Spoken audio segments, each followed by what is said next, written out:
Hello everyone, I am Amit Singh, Maths faculty, and this is our fourth lecture of class 10 chapter 1 real numbers. तो अभी तक तो हमने exercise 1.2 तक complete कर लिया है, ठीक है। जैसे ही एनसीईआरटी फिनिश होगा सारे के सारे चैप्टर्स, तो फिर एक्स्ट्रा क्वेश्चंस भी मैं डालना शुरू करूँगा, मतलब कि एक्स्ट्रा लेक्चर्स फिर आते रहेंगे, ठीक है।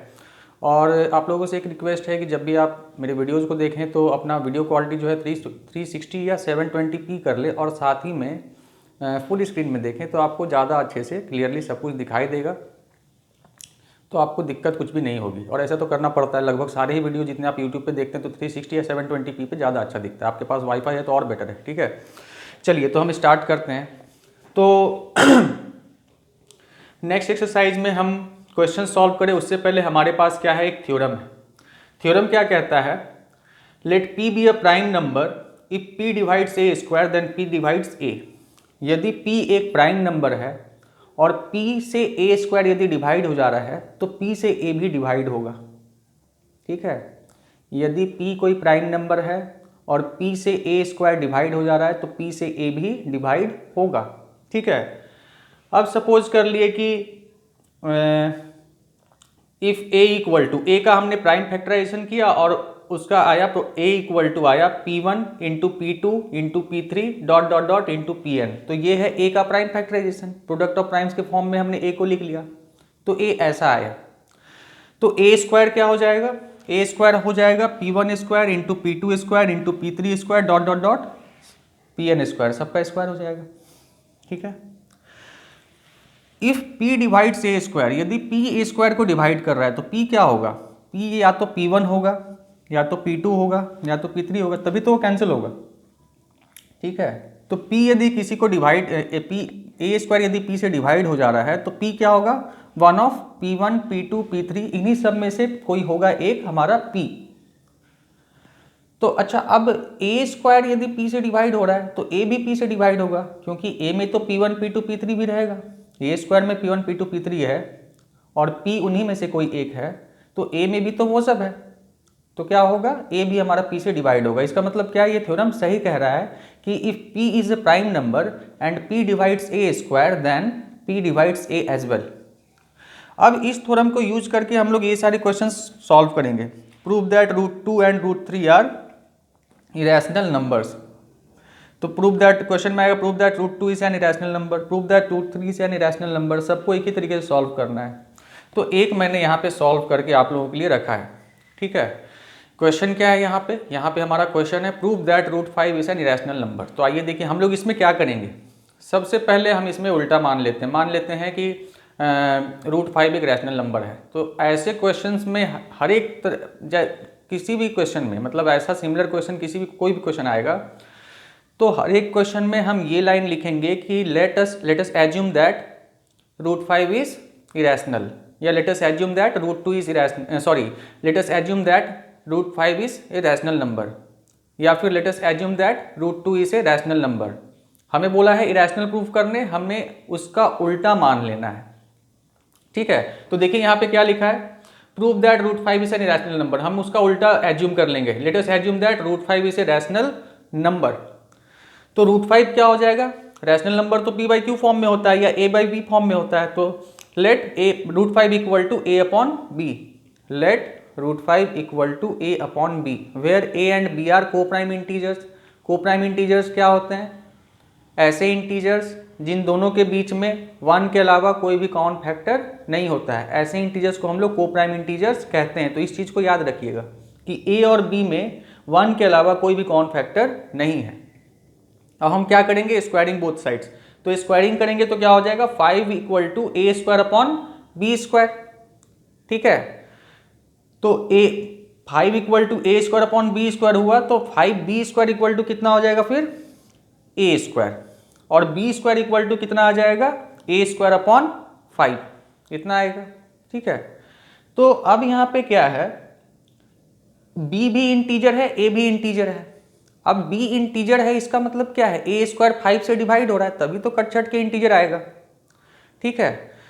तो इसका मतलब है कि 5 जो है a स्क्वायर का एक फैक्टर है, और 5 प्राइम नंबर है तो 5 a का भी क्या होगा, एक फैक्टर होगा। अभी तो जो हम लोगों ने थ्योरम पढ़ा उसी से कि 5 से a स्क्वायर डिवाइड हो रहा है तो 5 से a भी डिवाइड होगा। इसका मतलब 5 क्या हो गया, 5 is A factor of a। Okay, तो हम क्या करेंगे फिर, हम मान लेंगे late a equal to 5c, 5a का फैक्टर आया है तो लेट a इक्वल टू क्या लिखेंगे 5c, और a की जगह 5c हम इक्वेशन नंबर 1 में यहाँ पे पुट कर देंगे तो क्या आएगा, b square equal to 5c का होल स्क्वायर अपॉन 5। तो यहाँ पर आया है b square equal to a की जगह 5c पुट कर दिया तो कितना आ गया 25c स्क्वायर अपॉन 5। फिर कितना आ जाएगा b स्क्वायर इक्वल टू यहाँ 5 से 5 1 जा 5 और 5 5 जा 25, ये कैंसिल हो गया तो b square equal to 5c square आ गया और c स्क्वायर इक्वल टू फिर कितना आ गया b स्क्वायर अपॉन 5। यहाँ पर c भी एक इंटीजर ही है।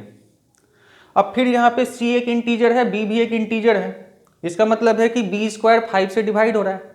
इसका मतलब क्या हुआ, b भी 5 से डिवाइड होगा, इसका मतलब 5 is A factor of b। तो अभी थोड़ी देर पहले हमारा आया था कि a is a factor of 5 is A factor of a, थोड़ी देर पहले आया था 5 is A factor of a, अब क्या आ गया 5 is A factor of b। लेकिन हमारा क्या था, हमारा तो हमने तो माना था कि a और b को प्राइम इंटीजर्स हैं, तो इन दोनों का 1 के अलावा एक और फैक्टर आ गया। क्यों आया, बिकॉज अब यहां पे हम क्या लिखेंगे, why it happened,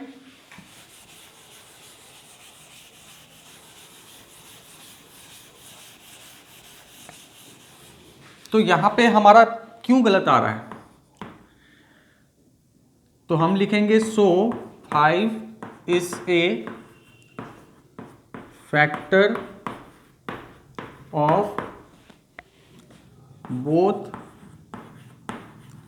a and b, but हमने क्या माना था a और b को प्राइम इंटीजर्स हैं, तो हमारा क्यों गलत आ रहा है। फिर लिखेंगे it happened because of our wrong assumption.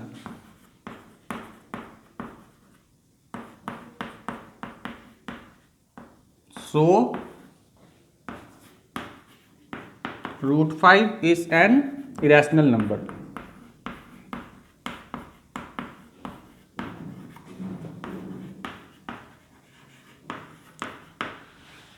यही है, हमने तो माना था a और b को प्राइम इंटीजर्स है, लेकिन उनका एक कॉमन फैक्टर आ गया 5। तो ऐसा क्यों आया, क्योंकि हमारा एजम्पशन ही रॉन्ग था। हमने √5 को क्या मान लिया था, रैशनल नंबर, लेकिन √5 क्या है, एक इरेशनल नंबर है। तो ऐसे क्वेश्चंस को हम इसी तरीके सॉल्व करेंगे, चाहे √5 को प्रूव करना हो कि वो इरेशनल है, √2 को प्रूव करना हो इरेशनल है, √3 को प्रूव करना हो इरेशनल है, ऐसे सारे क्वेश्चंस को हम इसी तरीके से सॉल्व करेंगे। अब इस टाइप के कुछ और भी क्वेश्चंस हम आगे देखते हैं। ओके,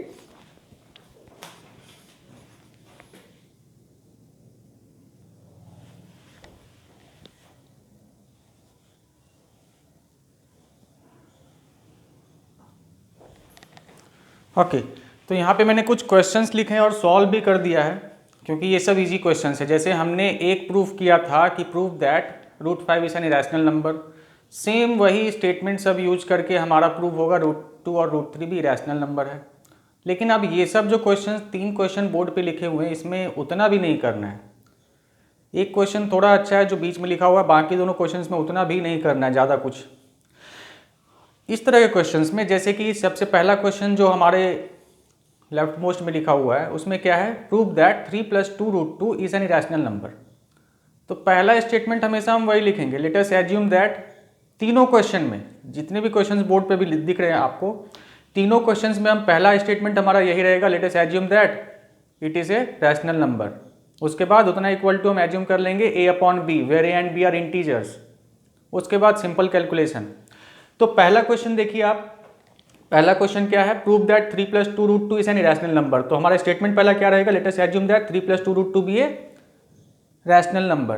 तो 3 + 2 √2 क्या हो जाएगा, equal to a/b, where a and b are integers. यहाँ को प्राइम की भी जरूरत नहीं है, सिंपल इंटीजर्स ही लिखने से ब्रैकेट में चल जाएगा। तो ब्रैकेट मैंने लिख दिया, where a and b are integers. अब इसे हम सॉल्व करेंगे तो 3 उधर जाके -3 हो गया, फिर एलसीएम लिया हमने तो हो गया a - 3b/b, फिर ये 2 उधर चला गया और आ गया कितना a minus 3b upon B. अब देखिए यहाँ पे थोड़ा सा हमें समझना है क्या लिखना है। अब यहाँ पे देखिए a इंटीजर है, 3b इंटीजर है और 2b भी इंटीजर है, तो a माइनस 3b भी इंटीजर होगा और 2b तो खुद भी इंटीजर होगा।